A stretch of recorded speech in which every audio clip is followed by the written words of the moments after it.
Assalamualaikum, saya Aziza Budi Muhammad, berasal daripada Sengkang, Bukit Gambir, Muar.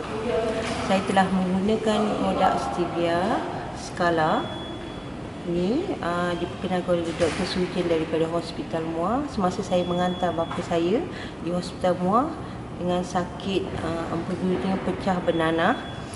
Saya telah bertemu dengan Dr. Sujen. Dia telah memperkenalkan produk ni kepada saya. Mula-mula saya minum produk ni dengan 5 titis di dalam air 500 ml.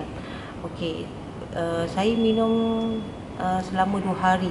Selama ni saya test diabetes saya 21, 26 sehingga saya fed up. Dah tak nak test kencing manis saya lagi. Tetapi selepas saya menggunakan produk Stevia ni, Skala ni, saya dapati selepas 2 hari saya punya kencing manis saya telah turun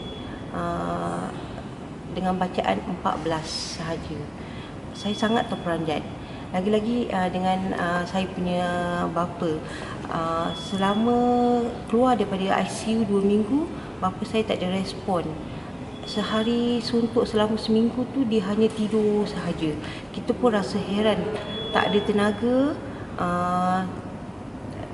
tenaga langsung.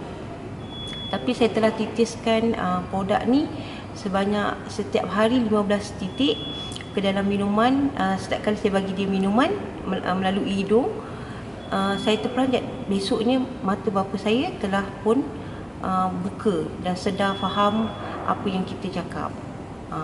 Sampai hari ini saya dan family saya menggunakan produk Stevia ni.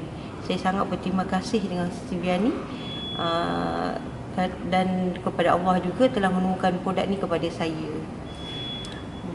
Sekian, terima kasih.